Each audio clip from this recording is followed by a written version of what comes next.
Bom, seguindo, a gente vai fazer algumas interpretações, né? Na parte de geometria plana,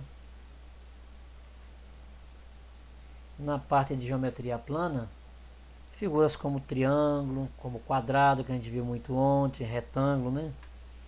Também a gente pode encontrar razão entre elas. Seriam razões geométricas, né? Em figuras geométricas planas, conhecendo as dimensões, podemos encontrar razão entre elas. Então vamos interpretar isso daqui. Qual é a razão que eu posso encontrar nesse retângulo, nessa figura A? Qual é a razão que eu posso encontrar? A primeira delas é a gente pode encontrar uma razão entre as suas dimensões. Ora, em se tratando de geometria, a gente chama de base e altura. Eu costumo chamar de comprimento e de largura. Tudo bem? Pode ser base e altura, nenhum problema, né? Então, uma razão que a gente pode encontrar aqui entre as suas dimensões é a razão entre o comprimento e a largura. Ou entre base e altura, tanto faz, né? Qual é a razão entre comprimento e largura? O comprimento são 20 centímetros e a largura são 15 centímetros. Ora, qual é a razão? É a razão de 20 para 15. É a razão entre comprimento e largura.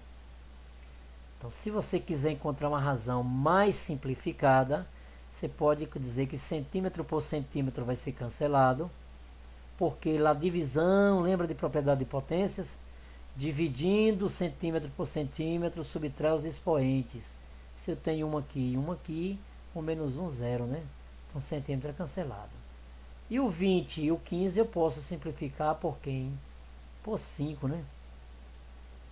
E acho uma razão na forma simplificada. 20 por 5 dá 4, 15 por 5 dá 3. Então, 4 para 3 é a razão entre o comprimento e a largura. Se você quiser usar uma razão inversa essa daqui, não é a razão entre comprimento e largura, mas você poderia inverter entre largura e comprimento.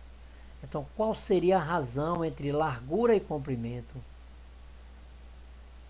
Já tem uma razão inversa, não é isso? A largura eu tenho que é 15 centímetros, o comprimento eu tenho que é 20 centímetros. Ora, para achar isso um pouquinho mais enxuto, centímetro por centímetro cancela, 15 dá por 5, 20 também. Eu vou achar 15 por 5, 3 e 20 por 5, 4. 3 para 4 é a razão entre largura e comprimento. Então repare que as razões se invertem, né? Depende da maneira como você está, como é que diz, a maneira como você está analisando, interpretando a figura. E se essa figura fosse uma figura quadrada, qual seria a razão entre o quadrado, na figura quadrada? Deixa eu rascunhar aqui um quadrado. Ora, quadrado tem os lados iguais, não é isso? Se esse lado for um 3, aqui também será um 3, não é verdade? Então, a razão entre os lados do quadrado é uma razão de L para L, né? De um lado para ele mesmo, que sempre vão ser iguais, né? E a razão será sempre o mesmo número no antecedente e no consequente. Não é o caso do retângulo, que tem dimensões diferentes, distintas, né? E toda vez que a figura é um quadrado, a razão sempre vai ser 1. Tá joia? É uma razão inteira, né? O que significa a razão 1? Significa que alguém que está para alguém, eles têm os mesmos valores, que é o que acontece quando a figura é quadrada. Então vamos lá. Supondo que nessa figura a questão te peça a razão entre largura e comprimento, ou, em outras palavras, entre altura e base, né? Entre largura e comprimento é a mesma coisa que entre altura e base. Aí você vai pensar assim: a razão entre entre largura e comprimento é a razão entre 15 centímetros para 20 centímetros. primeiro passo é você caminhar por aqui, né? Centímetro por centímetro cancela, simplifica por 5 e vai achar 3/4. Caramba, eu não tenho 3/4, eu tenho 3/5. Eu vou marcar aqui de repente, né? Tá mais perto aqui. Esse vai assinala e erra, né? Quem sabe, eu vou tentar dividir 3 por 4. 3 dividido por 4, 0, que não dá. 30 por 4 dá 7 vezes 4, 28. 28 para 30 faltam 2, desce um 0. 0,75. É, rapaz, tá parecido que eu achei um 0. Você tem 0,8. Tem 0,85. Poxa, professor, você está querendo que a gente marque a errada, né?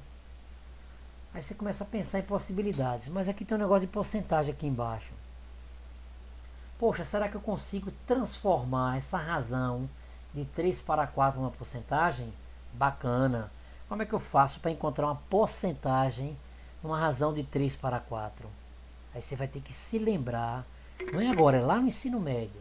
Você vai ter que se lembrar dessa palavrinha chamada equivalência. Eu tenho que achar uma fração equivalente a 3/4 que me leve à porcentagem. Poxa, mas o que é porcentagem? Quando se fala em porcentagem, está se falando em quem? Está se falando em porcentagem, é por cento, né? Se é por cento, é por quem? Por 100. Tem que se lembrar disso aí, que isso é 7º ano. Então, o que é que eu vou pensar? Eu vou pensar assim, se 3 está para 4, porcentagem é alguma coisa por quem? Por 100. Não é isso? Porcentagem não é por 100? Mas o que é essa alguma coisa que é por 100? Aí eu vou ter que lançar a mão da equivalência. Como é que eu faço para que 3/4 eu chegue a 100? 4 eu vou ter que multiplicar por um equivalente chamado vezes 25, porque 4 vezes 25, isso vai dar 100.